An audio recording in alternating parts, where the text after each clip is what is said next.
اگر چاہتے ہیں کہ کوئی ایسا عمل ہو جو رونگٹے کھڑے کر دینے والا عمل ہو، رونگٹے کھڑے کر دینے والا عمل ہو، رونگٹے کھڑے کر دینے والا عمل ہو، اگر آپ چاہتے ہیں کوئی ایسا عمل ہو، ایک بار سورت اخلاص قل ہو اللہ پڑھے، صرف ایک بار، صرف ایک بار سورت اخلاص پڑھے، صرف ایک بار. اور جب پہنچے نا اللہ الصمد قل هو اللہ احد اللہ الصمد. میں یہاں بھونٹ پورا میں کچھ دن رہا اور ایک صاحب میرے پاس آئے، مجھ سے کہنے لگے کہ میرے اوپر کسی نے ایک ایسا کالا جن اور ایسا خطرناک جن مسلط کیا ہے کہ جو میں آنکھوں سے دیکھتا ہوں اور میری بیوی آنکھوں دیکھتی ہے، بچوں کو نظر نہیں آتا، کوئی گھر میں آئے اس کو نظر نہیں آتا، میں آنکھوں میں دیکھتا ہوں. کہنے لگا ایسے دیوار کے اندر چلا جاتا ہے، پھر دیوار سے باہر نکل آتا ہے، چھت کے اندر جاتا ہے اور چھت پھٹتی محسوس ہوتی ہے، ہم ڈر کے بعض اوقات ہٹ جاتے ہیں کہ چھت پھٹی ہے گر نہ جائے، پھر وہ مل جاتی ہے، پھر ایسے چلا جاتا ہے. وہ کالا جن ایسے چلا جاتا ہے، ایسے آ جاتا ہے. کہا کہ اسے کسی نے ہمارے اوپر مسلط کیا ہے، مسلط کیا ہے. ان کے کچھ مسائل تھے، کوئی آپس میں مسلط کیے، اور کہا کہ وہ جن ایسا ہے ہمیں عبادت نہیں کرنے دیتا، تسبیح نہیں کرنے دیتا، وظیفے نہیں کرنے دیتا، اعمال نہیں کرنے دیتا، ہمارا منہ بند کرتا ہے. مجھے آج بھی اس بندے کے الفاظ یاد ہیں. دو اس کے ساتھ بوڑھی خواتین تھیں، ایک بہن تھی ایک بیوی تھی، بیچارہ حالات کا ستایا مرا ہوا، کوئی 60 65 کے 70 کے قریب اس کی عمر تھی. کہنے لگا کہ جب میں قل ہو اللہ پڑھتا ہوں تو اس کی گرفت ڈھیلی پڑ جاتی ہے، اور جب میں پڑھتا ہوں نا اللہ الصمد، تو کہا کہ اللہ الصمد پڑھتے ہی وہ ایک دم دور ہو جاتا ہے، ایسے جیسے کسی چیز کو کوئی دھکا دے اور وہ چیز دھکے سے ایک دم دور ہو جائے. اللہ الصمد، ایک دم وہ دھکے سے ایک دم کوئی دور ہو جائے. کہا کہ ایسے ہی ہوتا ہے اللہ الصمد. اور کہا کہ بس یہی وظیفہ جو ہے، کہا کہ مجھے مفید ہوا ہے، موافق ہوا ہے یہی وظیفہ. اور کہا کہ بس اب میں صرف یہی وظیفہ پڑھتا ہوں، یہی وظیفہ پڑھتا ہوں. مجھ سے کہنے لگا آپ مجھے کوئی وظیفہ بھی دیں گے نہیں پڑھنے دیں گے، یہی اگر اجازت دے دیں. تو میں نے کہا اس سے بڑھ کے اسم اعظم کون سا ہے، اس سے بڑھ کے پرتاثیر چیز کون سی ہے؟ میں آپ کو یہی وظیفہ دے دیتا ہوں، آپ اسی وظیفے کو پڑھیں. پھر میں نے اس کو ایک ترکیب بتائی، آپ کو ہی بتاتا ہوں، شاید میں زندگی میں پہلی دفعہ بتا رہا ہوں یا پہلے بتائی ہوگی، جہاں تک میری یادداشت ہے پہلی دفعہ بتا رہا ہوں. یہ نہیں کہ چھپاتا ہوں، دعویٰ تو پھر بھی نہیں کر سکتا، بھول جاتا ہوں پھر یاد آتی ہے بازو کا. اب وہ چیز آپ کو عرض کر رہا ہوں. میں نے اسے کہا صرف ایک دفعہ سورت اخلاص پڑھ، اول آخر 3 دفعہ درود شریف. رونگٹے کھڑے کر دینے والا عمل، اس کا نام جو میں نے سالہ سال سے رکھا ہے، رونگٹے کھڑے کر دینے والا عمل. حدیث میں آتا ہے، مفہوم ہے کہ جب بندے کی اضطراری کیفیت ہوتی ہے، بے چین بے قرار پریشان ہوتا ہے، مستر، اس وقت عرش الہی ایک دم میں حرکت میں آتا ہے، رحمت متوجہ ہوتی ہے اور اللہ کا عرش ہل جاتا ہے. رونگٹے کھڑے کر دینے والا عمل، ایسا عمل جس میں انسان جو ہے بس ایک پل میں ایسے بے چین بے قرار ہو. اس کی ترکیب یہ ہے کہ والا کر درود پاک 3 بار، ایک دفعہ سورت اخلاص پڑھیں، اور پڑھ کے جب اللہ الصمد پہ پہنچے نا تو اس کو ہلکا ہلکا دل میں دہرائیں، اللہ الصمد اللہ الصمد، دہرائیں توجہ سے، دہراتے جائیں دہراتے جائیں دہراتے جائیں. پہلے الفاظ آتے ہیں غور سے سنیے گا، پہلے الفاظ آتے ہیں، پھر کیفیات آتی، پہلے الفاظ آتے ہیں پھر کیفیات آتی ہیں، پہلے الفاظ آتے ہیں، انسان پہلے الفاظ سے، بچہ نا، بچے کو آپ ایسے لوگوں میں، بچے کو ایسے لوگوں کے ساتھ پلنے کے لیے جو بول نہیں سکتے، بچہ کبھی نہیں بولے گا، ہوں کرے گا، کرے گا، بول نہیں سکے گا، کیونکہ بچہ الفاظ چنتا ہے پھر وہ الفاظ بولتا ہے، پہلے الفاظ ہوتے ہیں۔ کسی نے پوچھا، حضرت میرا دل ذکر نہیں کرتا، بس زبان سے کرتا ہوں۔ کہا مبارک ہو، اللہ نے جسم کے ایک حصے زبان کو قبول کر لیا ہے، اس کو نہ چھوڑنا، ایک وقت آئے گا دل بھی قبول ہو جائے گا، ایک وقت آئے گا دل بھی قبول ہو جائے گا، اس زبان والے ذکر کو نہ چھوڑنا، ایک وقت آئے گا دل بھی قبول ہو جائے گا، اس کو نہ چھوڑنا، اس کو نہ چھوڑنا، حقیقت کہہ رہا ہوں۔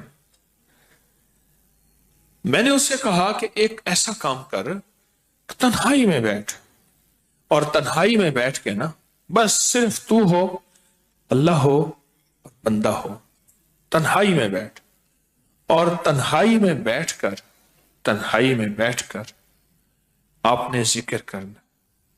تنہائی میں بیٹھ کر آپ نے ذکر کرنا، تنہائی میں بیٹھ کے، اور اللہ الصمد کی ضربیں لگانی ہے دل پہ، دل پہ، دل پہ۔ پڑھنی صرف ایک دفعہ سورۃ اخلاص ہے، اور جب دیکھے نا رونگٹے کھڑے ہو گئے ہیں اور انگ انگ میں سے آنسو بہنا شروع ہوئے ہیں، آنکھوں سے، آنسوں سے، اور دل سے، اور کیفیات سے، ہر جسم کا حصہ اللہ کی طرف متوجہ ہو گیا ہے، ہر دل کا حصہ، ہر جسم کا حصہ، ہر رگ رگ رگ رگ رگ رگ اللہ کی طرف متوجہ ہو گئی ہے، تو پھر اللہ کے ساتھ تعلق بنا، اور اپنی مراد، اپنی آس، اپنی امید اللہ کے سامنے پیش کر، اپنی مراد، اپنی آس، اپنی امید اللہ کے سامنے پیش کر، اور اللہ الصمد کو دوہرا دوہرا دوہرا دوہرا دوہرا۔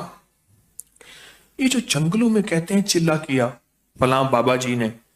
پہاڑوں کی غاروں میں چلا کیا فلاں بابا جی نے، کنووں کے اندر چلا کیا، ابھی بھی ایسے کنویں موجود ہیں جس کے نیچے اتر کے پانی بھرتے تھے، اس کو ہمارے برے صغیر کی زبان میں باولی کہتے ہیں، اس میں نیچے جا کے پانی بھرتے تھے۔ میں نے بخارا کے اندر دیکھا اور کئی جگہ دیکھا، ٹھٹھا میں بھی ابھی وہ ہیں، ٹھٹھا میں لیکن خشک ہو چکے ہیں، نیچے جا کے پانی بھرنا، ان کنووں کی گہرائیوں میں جا کے، تنہائیوں میں بیٹھ کے، خشک کنووں میں اللہ الصمد اور ذکر، اس کی وجہ اندر تنہائیوں میں۔ یا پھر کیا کیا؟ کہا کہ روئی کا تھوڑا سا گیلا کر اور پیسی ہوئی کالی مرچیں اس میں ملا اور کانوں میں ڈال کہ کوئی آواز کانوں تک نہ پہنچے۔ میری اماں رحمت اللہ علیہ کے پاس طوطا تھا، تو اس طوطے کو کلمہ پڑھاتی تھی، رات کو پڑھا پڑھا کے نا اس کے کانوں پہ موم لگا دیتی تھی، میں نے خود دیکھا، کانوں پہ موم لگا دیتی تھی کہ ساری رات اس کے کانوں میں، ساری رات اس کے کانوں میں اور کوئی آواز نہ جائے، جاگ رہے اور کوئی آواز نہ جائے۔ اچھا ایسا کرتے رہے کرتے رہے، میں نے خود دیکھا کچھ عرصے کے بعد اس نے کلمہ پڑھنا شروع کر دیا۔ ایسے ہی ہم اگر مشق کر لیں، جانور کی مشق ہو جائے تو اس کو کلمہ زبان پہ آ جاتا ہے۔ اگر ہم کبھی بھی کسی جنگل ویرانے میں، کبھی گھر کی تنہائیوں میں، کبھی کہیں بھی ایک دفعہ سورۃ قل ہو اللہ پڑھیں اور ایک دفعہ سورۃ اخلاص پڑھیں، اور ایک دفعہ سورۃ اخلاص پڑھیں، لیکن اللہ الصمد کو بہت زیادہ دوہرائیں۔ اصل میں اللہ میں نقطہ نہیں، صمد میں نقطہ نہیں، یہ حروف صوامت ہیں، یہ بے نقطہ حروف ہیں، اور ان بے نقطہ حروف میں بہت طاقت بھی ہے، بہت تاثیر بھی ہے، بہت کمال بھی ہے۔ اللہم اغفر لی ولوالدی وللمؤمنین والمؤمنات والمسلمین والمسلمات۔ آپ اس وظیفے کو اٹھائیں، اس میں ذرا چنیں کہ بے نقطہ حروف کتنے ہیں۔ آپ کو حیرت ہوگی، اور آپ کو حیرت ہوگی کہ اچھا یہ کیا ہے۔ جو طبیب کامل ہو جاتا ہے نا، یاد رکھیے گا، جو حکیم پختہ کار ہو جاتا ہے، جو ڈاکٹر پختہ ہو جاتا ہے، وہ کسی کا نسخہ دیکھتے ہی نا ایک پل میں دوائیں دیکھتا ہے اور دوائیں پڑھتا ہے، کہتے ہیں بس اس میں تھوڑی سی تبدیلی کر دیں باقی ٹھیک ہے، یا کہتے ہیں نہیں تبدیل نہ کریں یہی ٹھیک ہے۔ اسے پتہ ہے یہ اس جسم کے مطابق، اس بیماری کے مطابق یہ عین صحت ہے، عین تندرستی ہے۔ اسی طرح جو وظائف کی دنیا کا بندہ ہوتا ہے اور اس کو وظائف کی دنیا میں پختگی مل جائے تو وہ بھی ایک پل میں وظیفے کے اندر کی طاقت دیکھتا ہے کہ اس میں حروف آتشی کتنے ہیں، خاکی کتنے ہیں، آبی کتنے ہیں، بادی کتنے ہیں، صوامت کتنے ہیں، قمری کتنے ہیں، شمسی کتنے ہیں، اور اس کے اندر وہ حروف کتنے ہیں جو نوری ہیں، وہ کتنے ہیں۔